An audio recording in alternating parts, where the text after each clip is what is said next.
নিজের ভোটও পাননি শ্রাবণ, এক ভোটের রেকর্ড।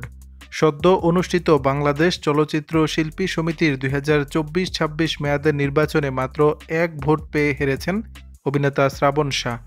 নির্বাচনে মনোনয়নপত্রে প্রস্তাবক ও সমর্থকের ভোটও তার ঝুলিতে পড়েনি। এমনকি নিজের ভোটটিও পাননি বলে দাবি করছেন এই অভিনেতা।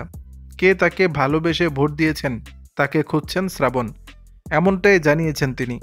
ফেসবুকে পোস্ট দেওয়ার কারণে শিল্পী সমিতির ভোটাধিকার হারিয়েছিলেন শ্রাবণ, এমন অভিযোগ তুলে ক্ষোভ ঝেড়েছিলেন তিনি। যাচাই বাছাই শেষে অবশ্য শিল্পী সমিতির সদস্যপদ ফিরে পান। ভোটাধিকার ফিরে পাওয়ার পর শিল্পী সমিতির নির্বাচনে সাধারণ সম্পাদক প্রার্থী হয়েছেন শ্রাবণ শাহর ভাষ্য, তিনি প্রতিবাদ স্বরূপ নিপুণের বিপরীতে ভোটে দাঁড়িয়েছেন, জয়ী হওয়ার জন্য নয়। তার নিজের ভোটটাও তিনি মনোয়ার হোসেন ডিপজলকে দিয়েছেন। যদিও প্রার্থীদের সারিতে দাঁড়িয়ে ভোট চাইতে দেখা গেছে এই অভিনেতাকে।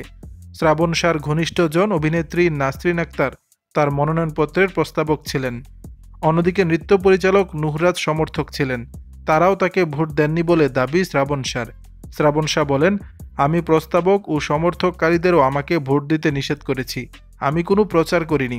শ্রাবণ শাহ মনোয়ার হোসেন ডিপজল ও নিপুণ আক্তারের বিপরীতে সাধারণ সম্পাদকের পদে প্রতিদ্বন্দ্বিতা করেছেন। ঘোষিত ফলাফল থেকে জানা যায় শ্রাবণ মাত্র একটি ভোট পেয়েছেন।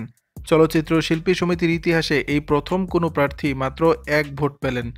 নির্বাচনের কিছুদিন আগে শ্রাবণ অভিযোগ করেছিলেন, নিপুণ তার সদস্যপদ বাতিলের সিদ্ধান্ত নিয়েছেন, এজন্য ভোটার তালিকায় নাম রাখেননি। সদস্যপদ ফিরে পেয়ে অনেকটা জেদ করে নির্বাচনে সেক্রেটারি পদে অংশ নেন শ্রাবণ। দর্শক, বিষয়টি নিয়ে আপনাদের মতামত জানাবেন নিচের কমেন্ট বক্সে।